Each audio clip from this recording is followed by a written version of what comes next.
overachievers, you know. Overachievers. 24 hours early. You know. Well, I think Paul was thinking it was yesterday too. He did. Because when I asked him, they sent some stuff out late yesterday afternoon, he said, you sent it out for the meeting that was an hour earlier, hour ago? Okay, well, it is 1:30. We will call the meeting to order. Certification of open meeting law requirements has been met. Is there a motion to adopt the agenda? So moved.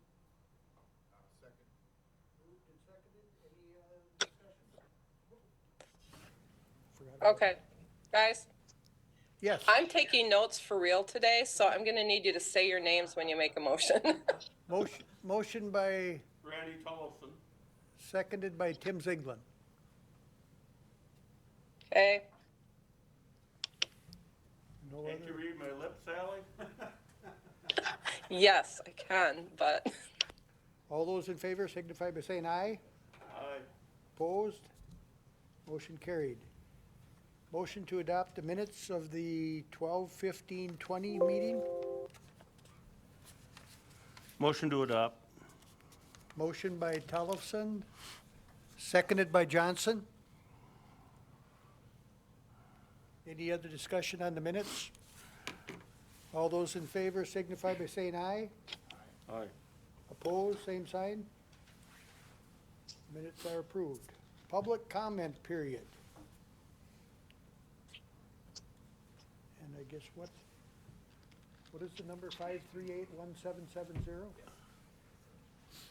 The number, if you want to call in with any comment, is 715-538-1770.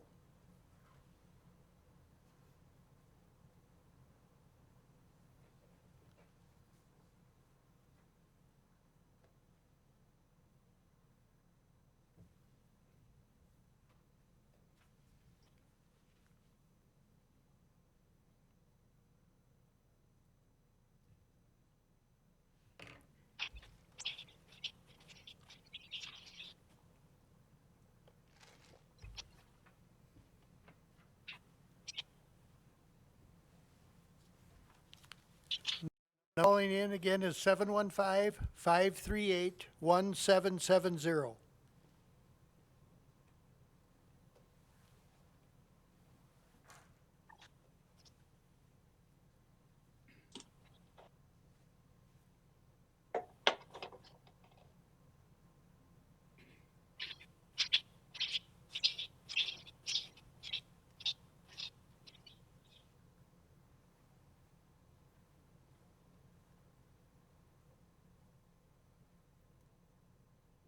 Last chance to call in, 538-1770.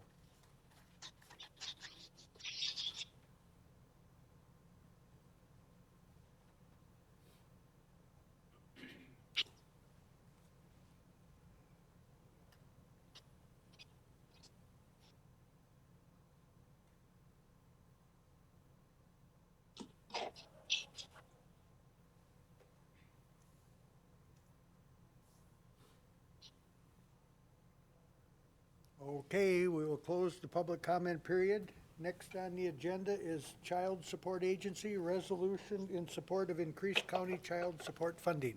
Good afternoon. Sally, I just realized that I didn't send this proposed resolution to you. We'll read it out loud. So this is a request by the Wisconsin Child Support Enforcement Association sent to all counties requesting that their county boards support a resolution to increase child support agency funding. So the first sheet is just a brief review of what this is all about.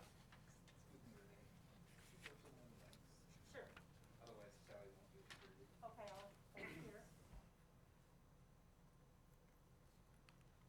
Oh, maybe I'll go here. Good, push button. Got the hold down?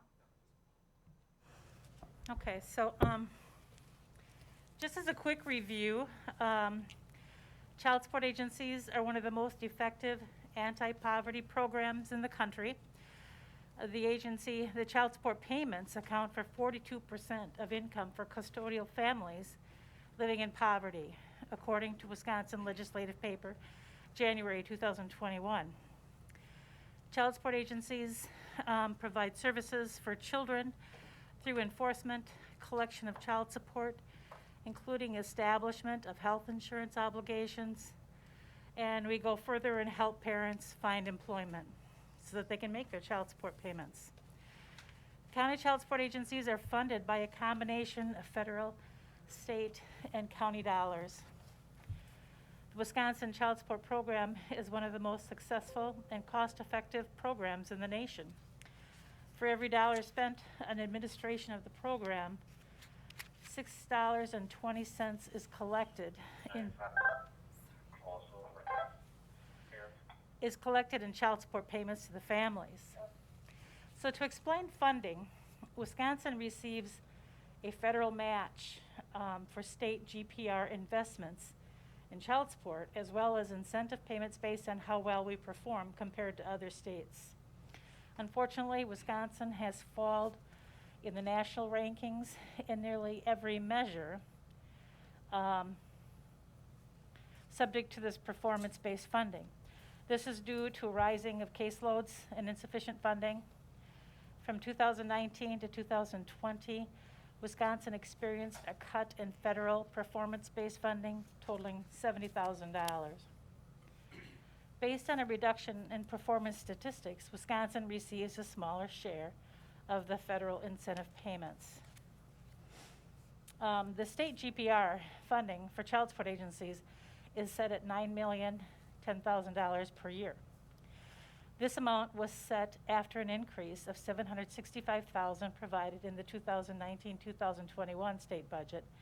Prior to this, the funding had been insufficient for approximately 10 years, resulting in larger agencies having to cut staff. Well, they're experiencing that same thing now.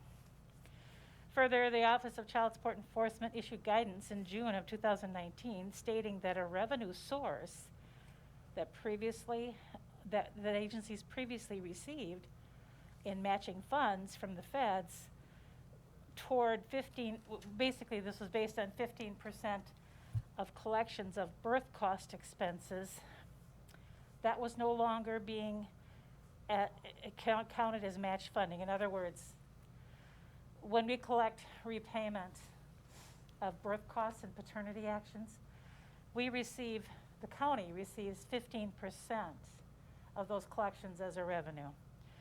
So prior to this guidance in June of 19, we received that full 15% plus a federal match in the same amount. So that isn't happening anymore. Thereby, there is a funding cut there. Many child support agencies depended on this funding to supplement revenues and thereby alleviate county levies. So let's see, under the new guidance, I think I just explained that basically the 15% revenue offset the 66% reimbursement. So thankfully, this does not have a huge impact on smaller counties such as Trempealeau County, although there is an impact. So with all of that in mind, the Wisconsin Child Support Enforcement Association is providing a resolution requesting that all counties file this, adopt this, and file it, supporting increased funding. And I'll go ahead and read that unless somebody else wants to read that. Oh, okay. Whereas Trempealeau County administers the Child Support Enforcement Program on behalf of the state, providing services to Trempealeau County residents, including paternity establishment and obtaining child support and health insurance orders for children, and enforcing and modifying those orders. And whereas our children's well-being, economic security, and success in life are enhanced by parents who provide financial and emotional support. And whereas county child support agencies collected $935 million in child support during 2019 and established 98,405 health insurance orders. And whereas the Trempealeau County Child Support Agency provides services to children as well as custodial parents and non-custodial parents that reduce childhood poverty rates, establish parental rights, and promote the involvement of both parents in the lives of their children. And whereas the economic security and social services programs provided by the Trempealeau County Child Support Agency are needed by Wisconsin children and families now more than ever due to the economic downturn caused by COVID-19. And whereas state funding for county child support services has failed to keep up with county agency costs, which have steadily increased due to a growing caseloads, inflation, and new federal regulations. And whereas Wisconsin's child support enforcement program has fallen from second in the nation for collecting current support to fifth in the nation, well, fifth. And whereas Wisconsin's decreased performance has led to the state losing out on an estimated $70,000 in potential federal incentive payments between calendar year 2019 and 20. And whereas an abrupt federal interpretation change in June of 2019 eliminated $4.2 million in federal birth cost recovery matching funds for Wisconsin. And whereas Wisconsin's strong performance and child support establishment and enforcement is at risk without additional state funding. Further drops in performance would result in additional reductions to federal funding for Wisconsin. And whereas decreased federal funding results in less funding for Trempealeau County's Child Support Agency, this could lead to reductions in child support enforcement services and collections. And whereas new state investments in the child support program are amplified by a generous federal match. Every $1 of state GPR invested in the child support program generates roughly $2 in federal matching funds. And whereas Wisconsin's child support enforcement program is incredibly cost effective, collecting an average of $6.20 in child support for every dollar invested in the program. Now be it resolved that the Trempealeau County Board of Supervisors respectfully requests that state funding for county child support agencies be increased by $4 million GPR in each fiscal year of the 2021-23 Wisconsin state budget, which will generate approximately $7.7 million in additional federal funding each year. This investment will ensure that counties can continue to effectively provide economic support to our children. It is further resolved that a copy of this resolution be forwarded by the county clerk to the governor of the state of Wisconsin, state senators, and state representatives representing Trempealeau County, the secretary of the Wisconsin Department of Administration, and the Wisconsin Counties Association for consideration. It's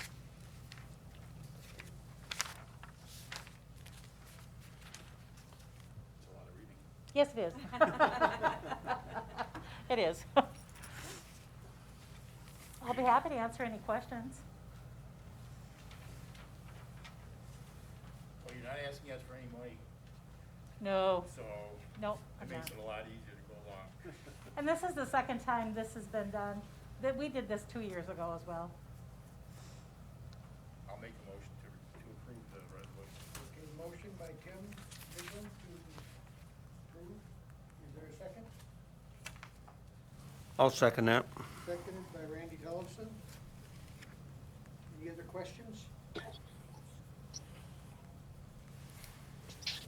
All those in favor signify by saying aye. Aye. Opposed, same sign.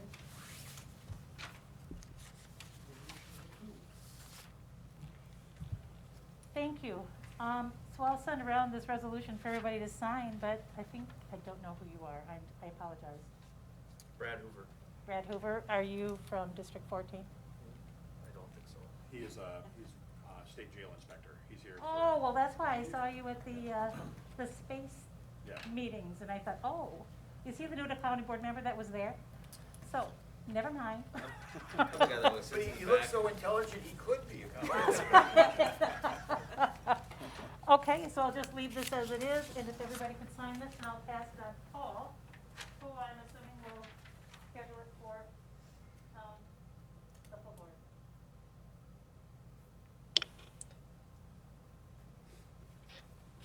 Renee? Yes. I have to go up to the courthouse tomorrow for some injunction filings, so I will pop into your office and sign it. Perfect. Thank you. And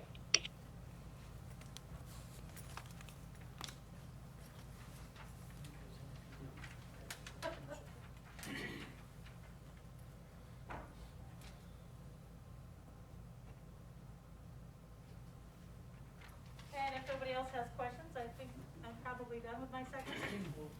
Okay, great, thank you. Thanks, Renee. You might need that again. I got a pencil. Oh, yeah. Okay. Discussion and possible action on monthly Department of Jail activities concerns resolution authorizing the hiring. You told me that once too, didn't you? Resolution authorizing the hiring of 2 additional correction officers. Okay, so you all have the proposed resolution in front of you. I will just kind of touch on most of the points. A couple of them we will exaggerate on a little bit or talk further on. And then at the end, I'll just read the entire resolution. So as all of you have heard it at least once or twice or maybe even 10 times over the last few years, our jail captain, our jail lieutenant, and our jail sergeant have frequently been working jail post positions up there. And it's critical that the administrative staff be able to do the administrative duties of the jail.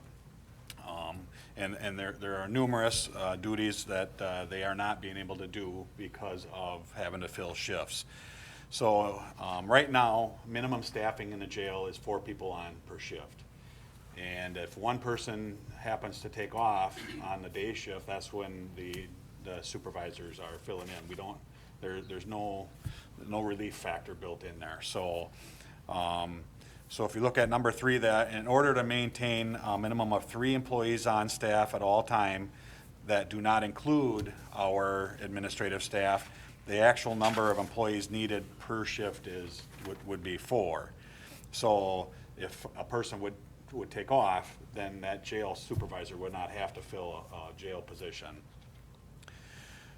Currently, there is 1 sergeant that oversees all 4 scheduled shifts. The jail works 12-hour shifts, and there are two shifts per day, each 12 hours. 1 sergeant that oversees all of that. No supervision at night. So, whereas the Department of Corrections Detention Facility Specialist, currently Brad Hoover, previous inspectors have said the same, have consistently recommended improvements in staffing levels going back to 2012 that I could find electronically. And Tanya and Brad are going to talk just briefly about how it goes farther back than that. So, as far back as I can remember, I know that it's been an ongoing discussion among the state jail inspectors with our lack of supervisory coverage in the jail. I know at times they haven't noted it on the inspection form, but they verbally talked to us about it because they felt that there was been no action for years on this topic. So they said it hadn't changed. They still felt the same way, but they hadn't documented their concerns. And Brad, I know you've documented it as well. Correct, and I can't speak on behalf of the other inspectors before me, but I can ensure that the practice typically is either after an inspection or during frequent visits, you know, where I myself will have conversations with the jail administrator in regards to staffing concerns as we see, you know, when we're present inside the jail.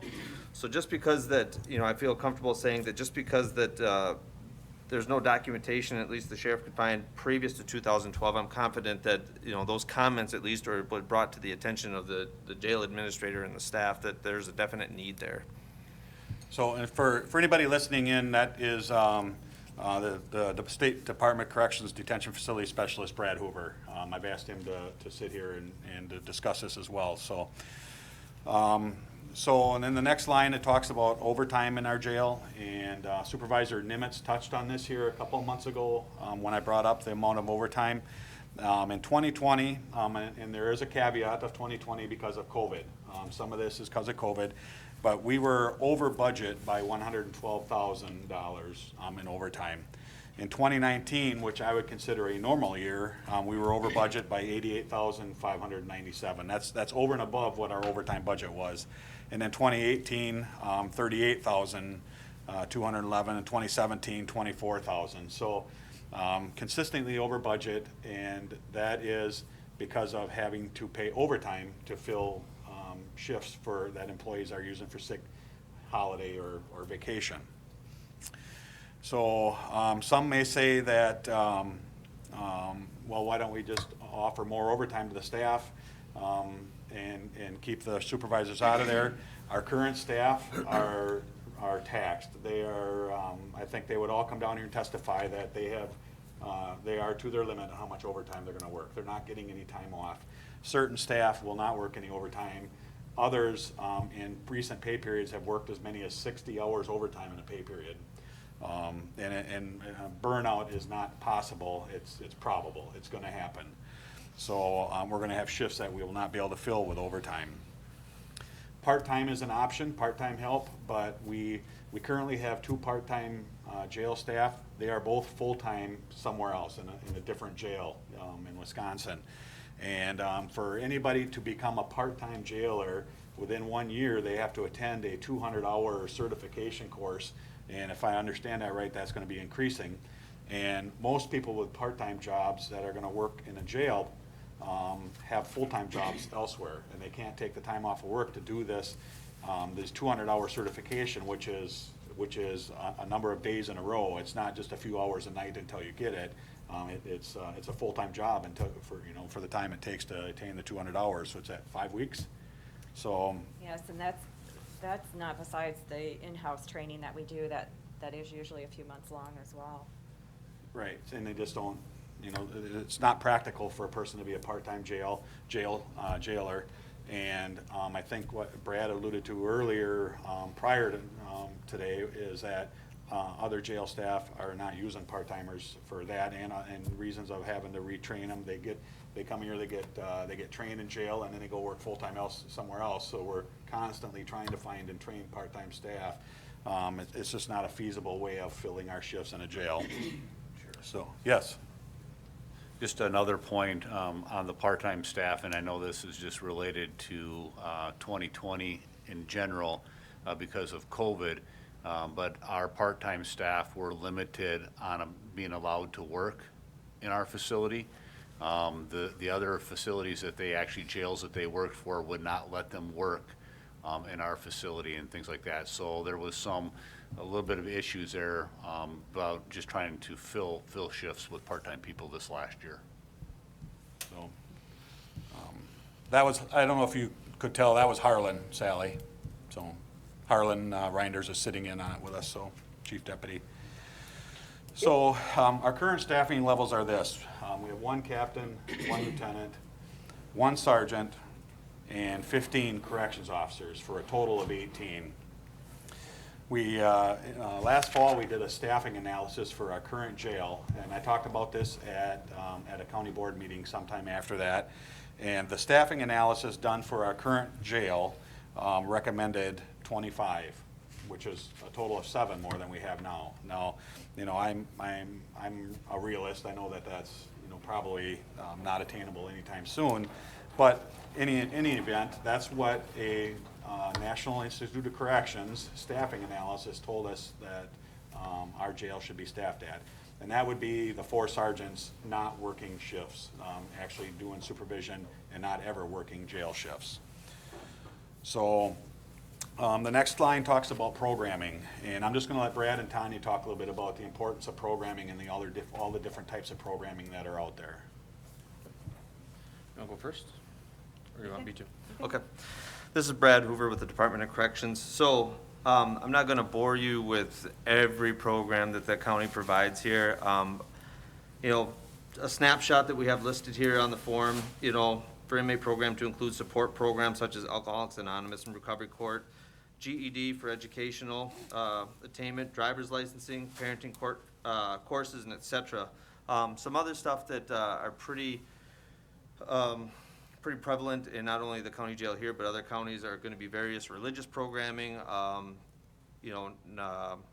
Narcotics Anonymous is a big one. Sometimes we'll have enhanced educational opportunities to exceed if individuals are working towards, you know, a certain degree. Recreation is a big one. You know, having recreation is viewed as a program, and domestic violence. And that's just a snapshot of some programs that are provided. I would say this, the importance on programming and the rehabilitation of the individuals that are incarcerated at the jail, the importance that we look at that is that the individuals that are incarcerated within the jail are the individuals that are community members. And so the county, you know, I stress the fact of what do you want those individuals to do while they have their time here in the jail? Do you want them to warehouse, or do you want them to get the programming, resources, and tools that are needed to become better citizens? And that's the stressed part about how important the programming is and having somebody overseeing that piece. And Brad is absolutely right.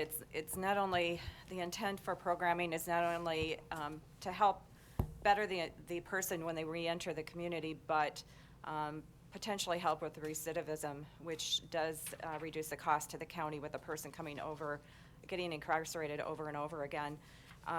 Our philosophy in the jail is to have that person leave better than when they came in, and the quality of the programming that we have right now, because we're so limited with space and staffing and overcrowding, is very limited. And our plan is to beef up our programming and hopefully get somebody that's more dedicated to it so that we can have effective programs. We have some people that are out in the community, and UW Extension, who does a great job. We have high hopes of improving, and you know, programming is not only a management tool inside the facility, it also helps them with their mental health. Instead of warehousing and having them sit there doing nothing their entire day, it keeps them active. It might give them some keys or some keys for and resources for after their custody release. And I'll, you know, I should have maybe had this today. I'm sure that there is data out there that shows for the money you spend on programming, what is indirectly saved on the outside when that person is not out reoffending and becoming incarcerated and in the justice system. Again, there's a savings there. And it's not all about the savings, of course, but we want people to be successful. So programming is vital. It's going to be a vital part of our new jail. We've been talking about this as a point of the new jail, is to have the programming available. And that takes one full-time position according to the staffing analysis. Now, again, I'm not here today to ask for all these positions, but that will be an important piece down the road.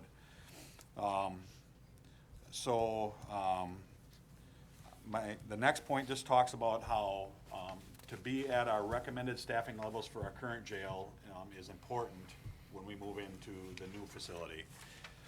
I'm recommending that between now and the day we open the jail, that we add up to 5 positions, 2 of them starting with today's resolution. So ideally, we should have 1 captain, 1 lieutenant, 4 sergeants, so that we have supervision around the clock.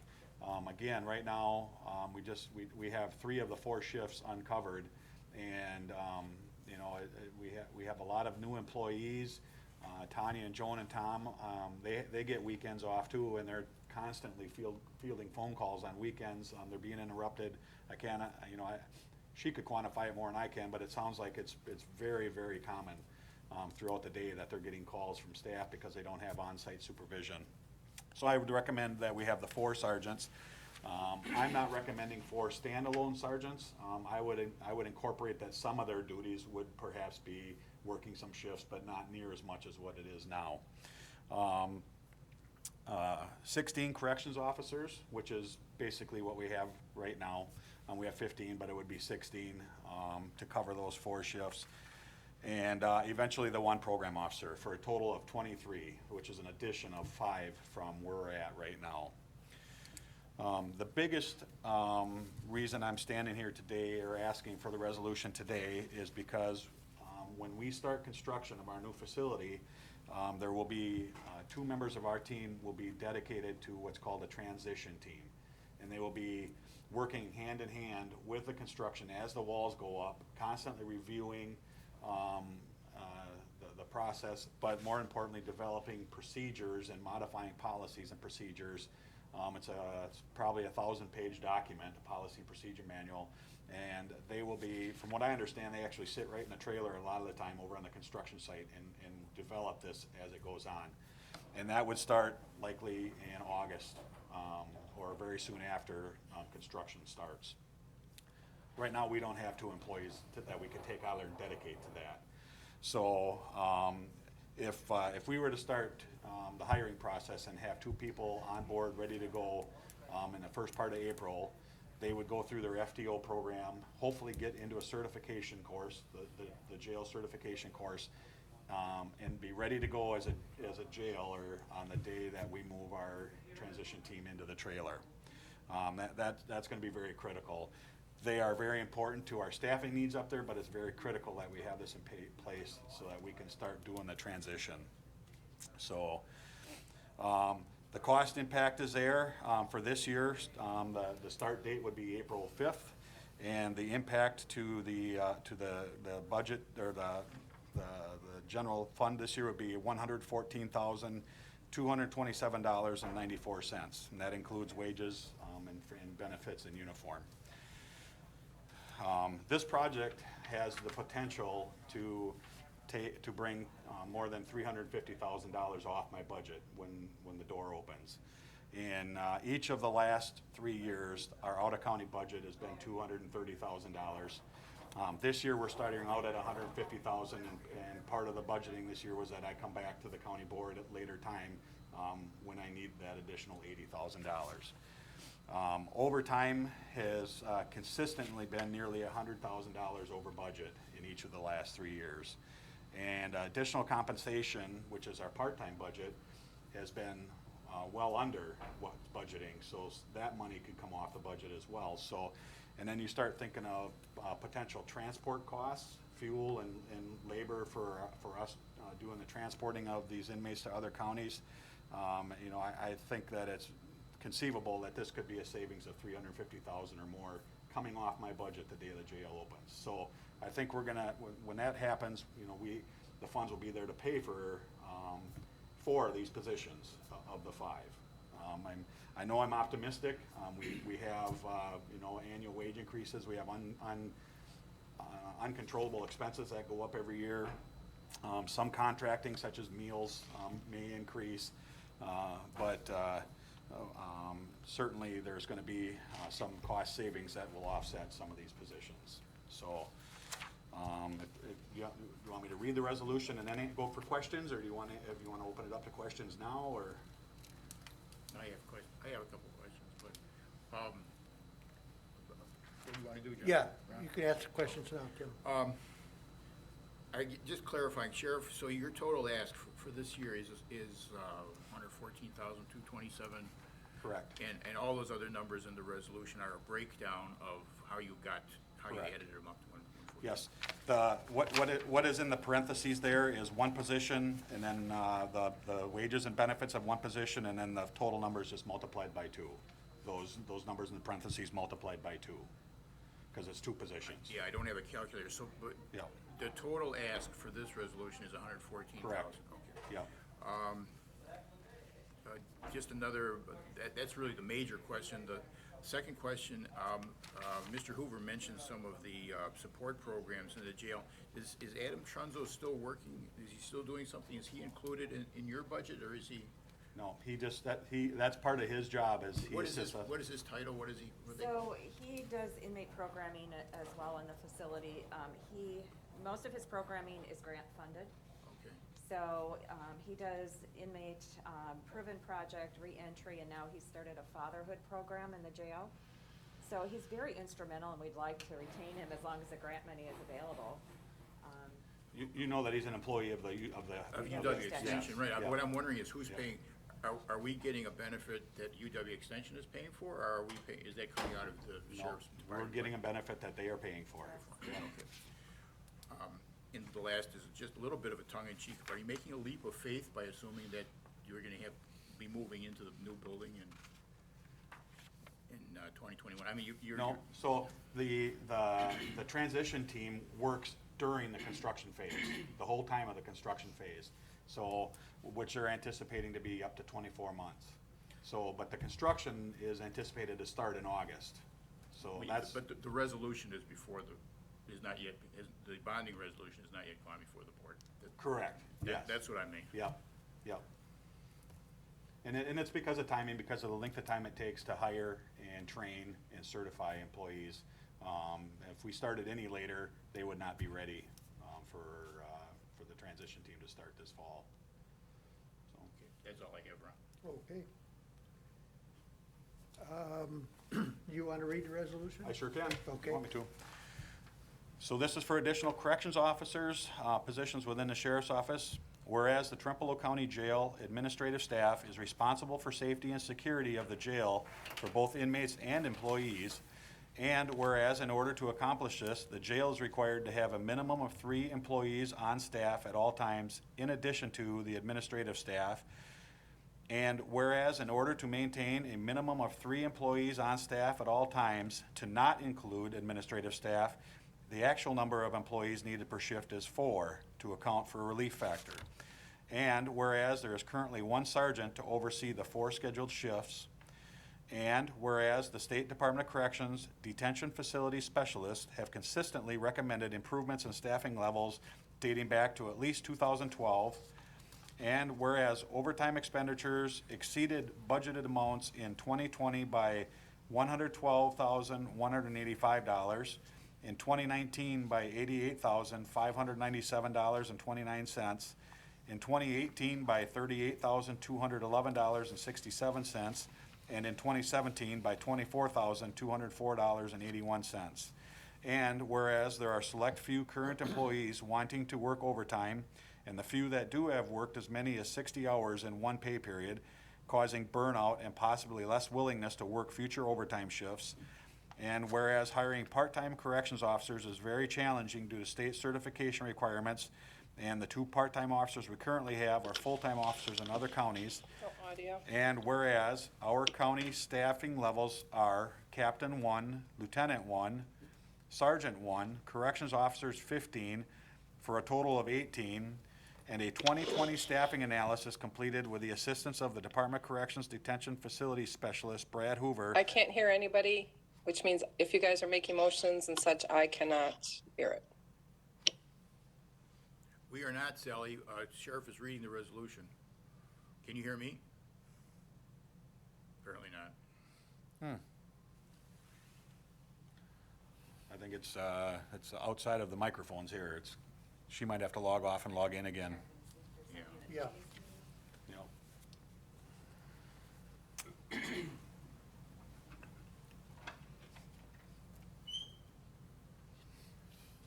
Can you hear us at all, Sally? No.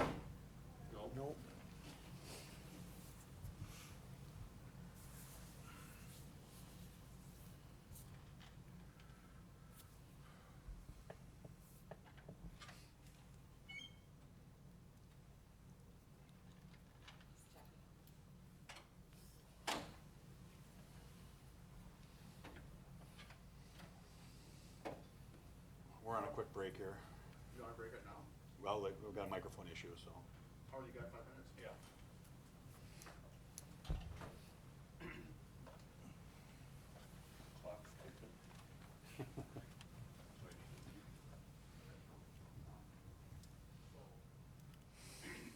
Sally, can you hear us now? No. I don't know if you left. I think she's gonna have to log off and log in again. Means you have to start over. No, we're not making any motions. Can somebody raise their hand if they can hear me? Can hear you. Thank you. Okay, I got you now. Thank you. I was just reading the resolution. Okay, nobody's made a motion yet? No. Correct. No. Okay, I'm ready. Thank you. Okay, I'll start that paragraph over.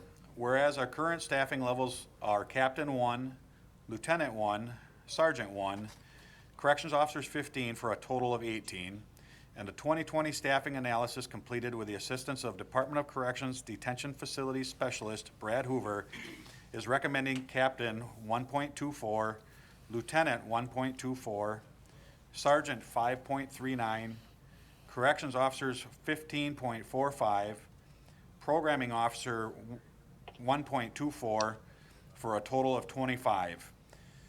Whereas inmate programming, including support programs such as Alcoholics Anonymous and Recovery Court, GED attainment, driver's licensing, parenting courses, etc., is vital to rehabilitation and is labor intensive.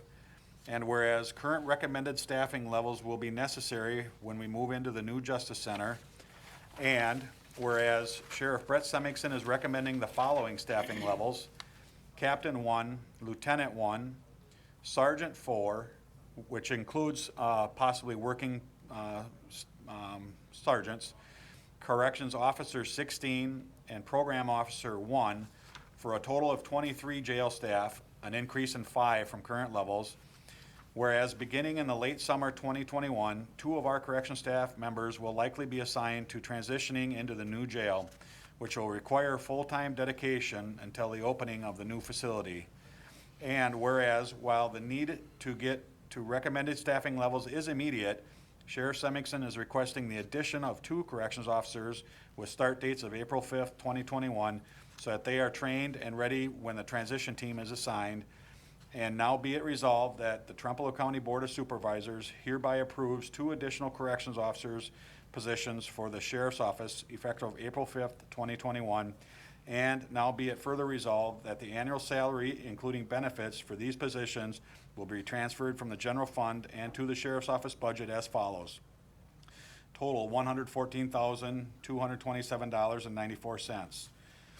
Account 52711-111, salary $74,848.80. Account 154, health insurance $27,225.92. Account 152, Wisconsin Retirement System, $5,052.30. Account 151, Social Security, $4,640.62. Account 153, Medicare, $1,085.30. And account 346, Uniform Allowance, $1,375. Introduced by Law Enforcement Committee. Mr. Chairman, I'll move to approve. I still have one more question. Okay. We'll get to that point. Resolution moved to approve by Tim. Is there a second? I will second that. Now, any other questions? Yeah, one more question, Sheriff, just to be really clear, since we're, this is going to go before 2 more committees plus the full board, as you well know. The 114,000 plus pays for 2 positions. Yes. And I think I heard you say that sometime later in the year, you're going to be asking for 3 more positions, or did I hear you wrong? Not this year, perhaps next year. So that would be included in the next budget? Yes. So the anticipated withdrawal or transfer from the general fund for the rest of this year is $114,000, which is largely offset by the overtime, by the overtime from last year. Correct. Okay, Yep. that's it. Any other questions? We do a voice vote on this, can't we? I think you're required to do a roll call. Roll call vote? Plus we're doing it, asking for money. Roll call vote. Mr. Ziegler, Yes? Mr. Tellison, Yes. Ms. Miller, Yes. and Mr. Johnson, yes.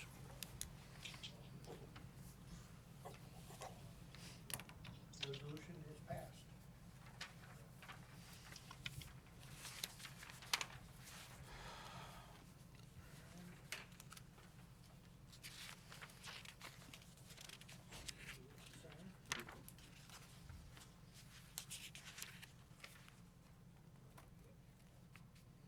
Piece of cake.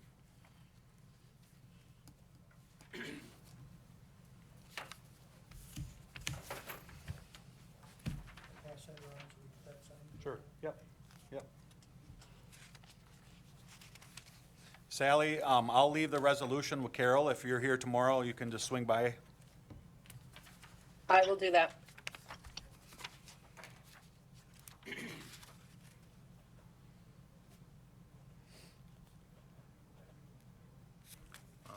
Who would like, maybe I'll give it back to the sheriff, yeah, you just keep track of that. Yep.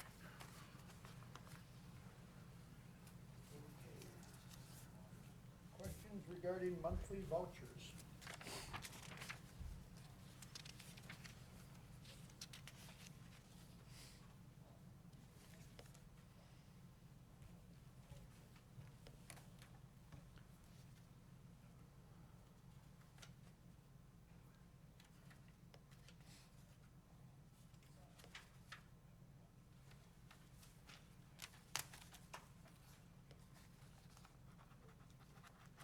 Sheriff, how did you ever come out with that request for a few months ago to pay for somebody's, not a cell phone, watch or whatever? Did you work that out? The property committee ended up adopting a policy that, or reaffirming a policy that would not cover that. And that was left, it was not covered, so. Yeah, thank you. Yep.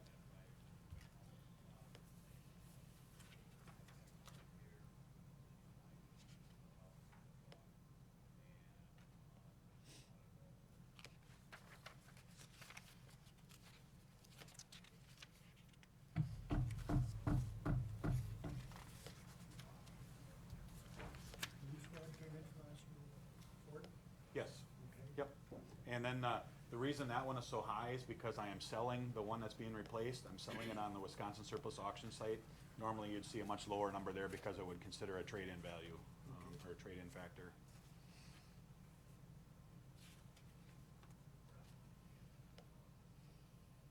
Mr. Chairman, I'd like to make a motion to approve. Okay, motion by Mr. Tellison to approve. Is there a second to that? I'll second. Seconded by Mr. Ziegler. All those in favor signify by saying aye. Aye. Aye. Opposed? Vouchers are approved.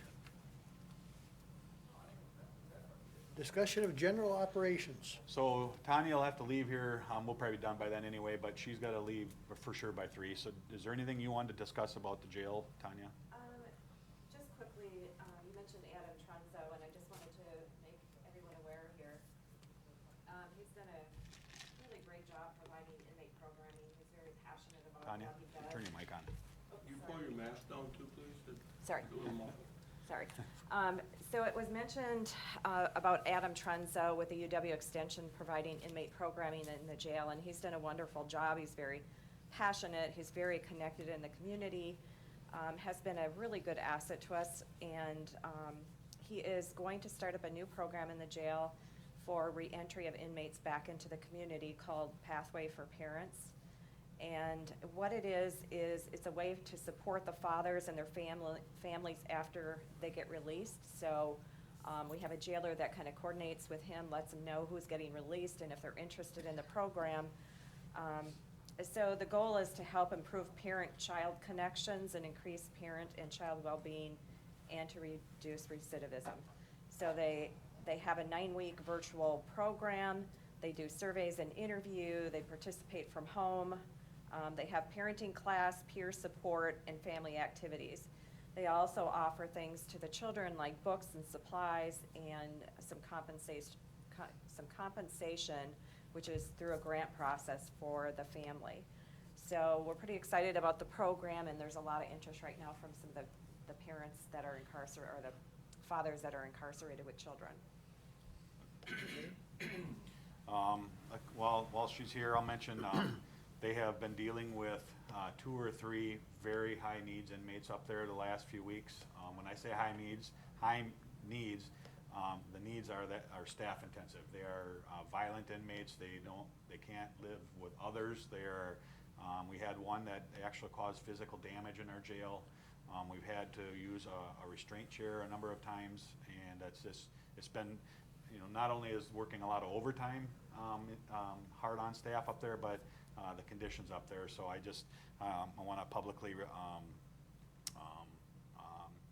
show my appreciation to the jail staff for what they're going through up there in recent weeks, especially with these high needs inmates. So it has not been an easy place to work, and Harlan can attest when we're sitting in our offices down below and we can hear them slamming chairs against, they got chairs that swivel on a bench, and they're slamming it into the bars of these cells, and I would almost think that Paul could hear it in the county clerk's office at times. And so it's been very labor intensive up there, and the staff has done a great job, and I just want to acknowledge that here today. So we have our body scanner in, but we're not able to use it yet because, and I'm going to let Tanya just talk about that. We purchased a Tech 84 body scanner. We have it installed, we had the training, and then we got contacted by another county that said, I'm not sure if you're aware of this, but there's certain things that we have to follow that DHS, or the Department of Health and Human Services, has implemented recently, and the company that owns the scanner is not even sure where to go with it, so we're kind of on standstill with using it at this point. It was installed a little over a week ago. We're still trying to track down through DHS and Tech 84, the vendor, and find out where we need to go from here so we can start using it. What is the problem? Or what, I mean, you've got a report from another county to warn you off. So the other county has the same exact body scanner, and we actually house there. And I called one day to ask how their body scanner is working, because they just got it installed about 2 weeks before we did, and they said they're on total standstill. DHS shut them down, and these are the reasons, and we didn't have what their DHS is telling them they need in order to operate. So there's a lot of confusion. Initially, DHS said that we didn't need their protocols in place because it's didn't meet their requirements, and now they've flipped apparently and saying something different. And it all has to do with radiation exposure. Yes. So, I don't know if I should say that. Yeah. Yeah, radiation exposure. Yeah, and we're confident that we're going to be able to use it. We've had it, we just have not been able to use it yet. So Getting everything in place and compliance. the company is working with us to get to this point. So very happy with their support and what they're doing for us.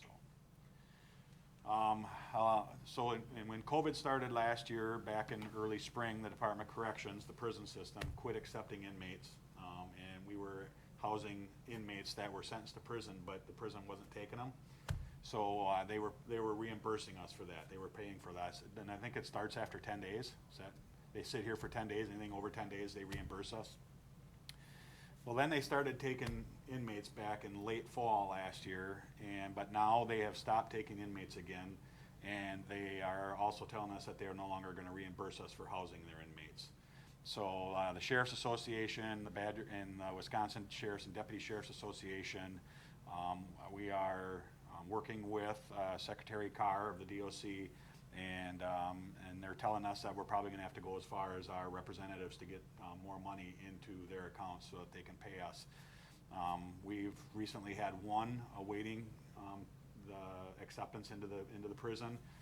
I don't know if is that changed, or is it still one, or? We have one right now, and we have one potential that's getting sentenced and looking at prison. So we're gonna be incurring costs, albeit it's only one inmate, maybe two, that are not in our budget and that we're not gonna get reimbursed for.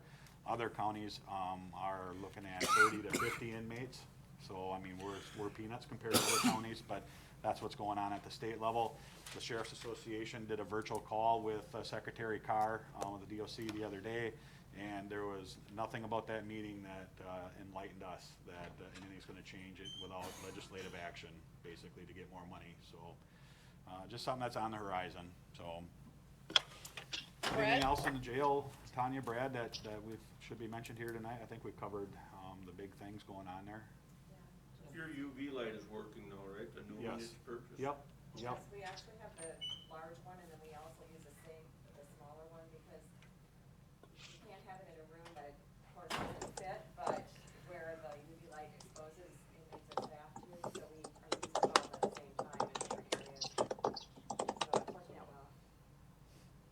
And then it's also, if Jeremy would need it, and I think he's got his own, maybe two, but the bigger one is available if you'd want to do the county board meeting one night. That would take care of this county board meeting very easily, and it's on wheels. It's very portable. So Hoping it gets used that way, so, but it's getting used over there though, so. All day long in the jail. Yeah, it looks like a rocket ship is what it looks like, I think, Smells like so. there's something on fire. So, since we missed the January Right. meeting. Yes. Have you talked to find out from Olivia with Integrity Group if there's any way we can go get FEMA funding on these prisoners that we're not get reimbursed for? It's COVID related. This is a very new topic, so that would probably be one that we would talk to Olivia with. There is a set amount that is established by the state, so it's not like we have to figure out how it impacts our budget. That set amount would be basically what we would request. So I'll have Carol touch base with Olivia and see if that's the case, so. Yeah, because I know that now instead of having to do that 75% that the FEMA covers and then we do the 25% Yep. match, now they're reimbursing it 100% and they've extended how far we can go out to June. So, yeah, I'd say talk to Olivia and find out if we can get that covered. It is COVID related. Yep, and I don't remember my source, but I did hear recently that they have added an additional $1 trillion to the relief fund, the COVID relief fund at FEMA. So hopefully we start seeing some of that come in here soon and that we can continue to reimburse for COVID-related expenses. Since we missed the January meeting, I'll just talk quickly about jail numbers from December and January. So in December, our average daily population was 36 inmates, which was pretty consistent to November, maybe up a little.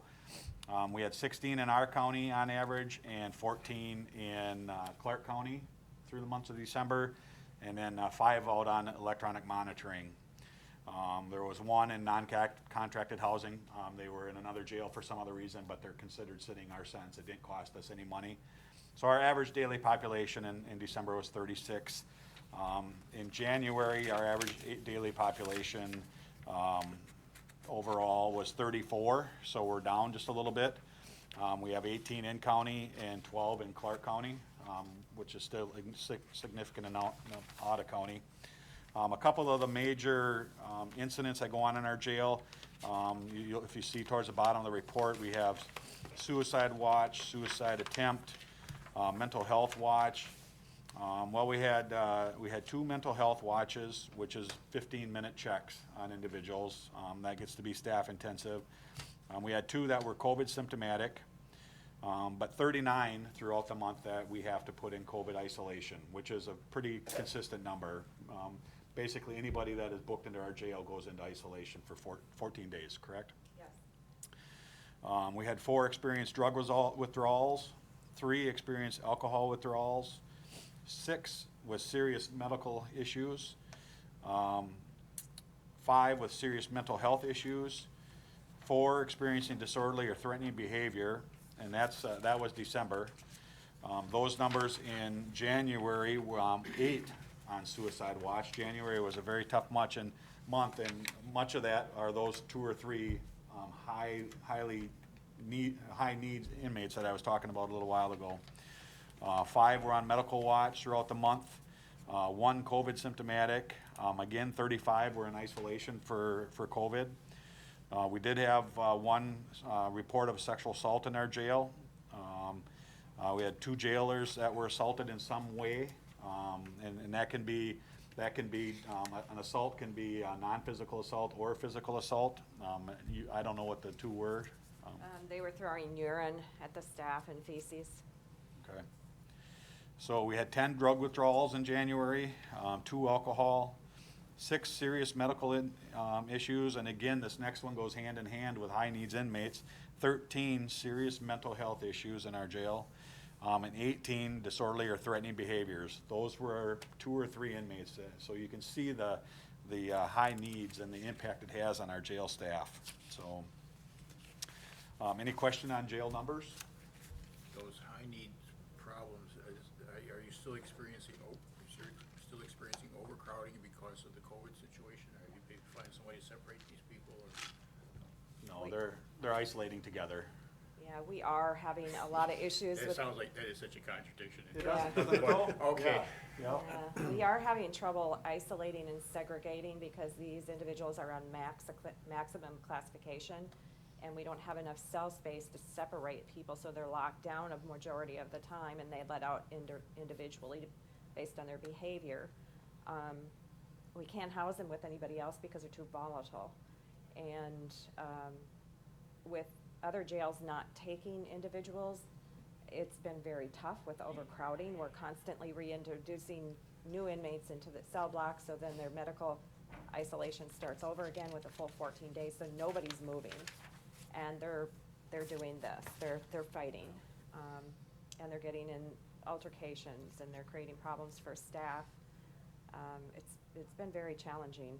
And I have to say, Clark County has been very good to us.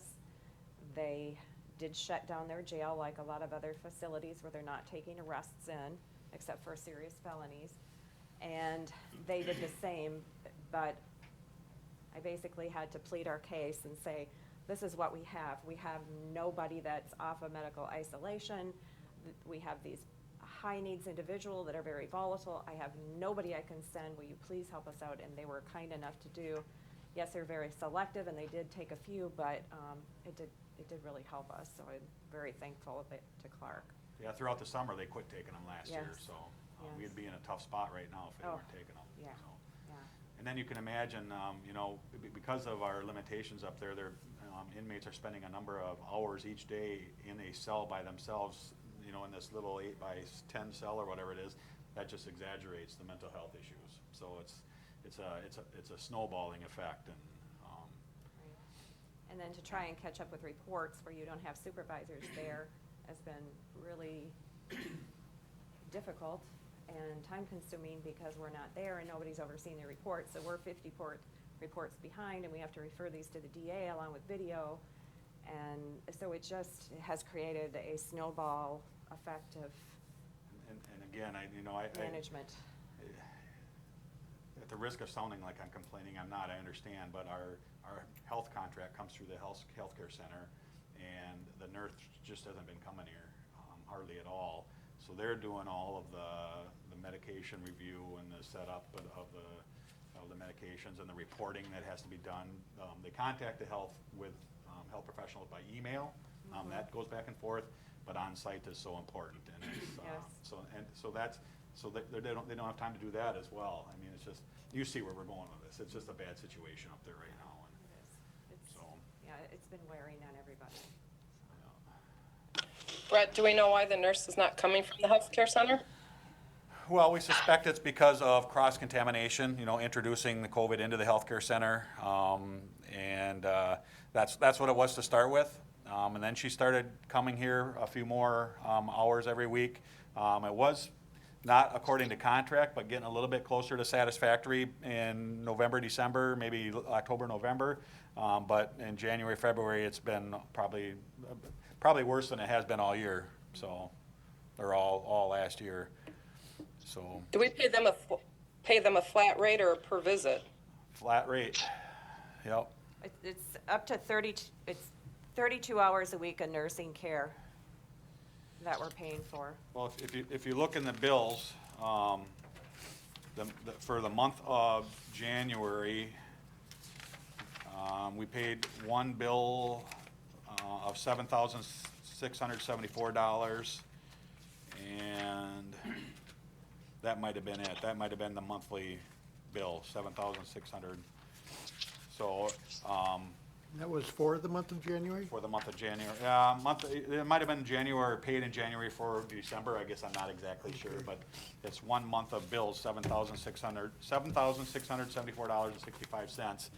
And, so that leads me to believe that we're getting billed regardless if they're on site or not. Couldn't you call somebody at the healthcare center for either an explanation or to ask for a little more cooperation? We've done that, and he tells us that it'll improve, and it gets to be a little bit better, and then all of a sudden it starts slacking off. No less than 3 times last year did we go through this process. Who you talking? So, we talked to Jerry. Yep. Brett, Yep. have you talked to Rick about this? He was involved early on to know that there might be contractual issues, but in later parts of the year, when it continued, things would get better and then it would get worse. He was included in all the emails, but not specific, no specific discussion or request for action. So, Okay. so everybody's preparing for pandemics to ever happen again. And I'm just, I'm to the point where if the new facility comes to fruition and we have all of our inmates under one roof, I will be looking at outside contracting with health and mental health. So, and there are some, most jails do it that way. One vendor takes care of both health and mental health. They hire local professionals to take care of the problems. They might be state or national entities, but they hire local professionals, and then they manage those ends of it. So. Okay. Thank you. So that's basically it with the jail, unless anybody's got any questions or any other concerns. I've just got a couple numbers about activity of the general sheriff's office in general overall. So for the month of December and January, we handled 66 car deer accidents, 42 property damage accidents, 9 injury accidents, and in the month of December, we had our 5th crash with our 6th fatality for the year 2020. So 2020 was a deadly year on Trempealeau County highways. Some crime statistics, for those 2 months, 33 drug cases were opened up, and a drug case is opened up as an information case all the way up to an investigation followed by an arrest. So we had 33 separate or new drug cases opened up, 8 marijuana, 12 with meth, 3 with cocaine, and 6 with amphetamine type drugs. Burglaries, we took in we received 3 calls of burglaries, 18 thefts. There were 9 deputy-initiated OWI arrests in Trempealeau County, and 2 drug-endangered children cases were opened up. And both of those were in the month of January this year, I believe. So just some numbers of activity going on in the sheriff's office over the last 2 months. That's it. That's all I got. Next meeting date. No, and I don't have my phone.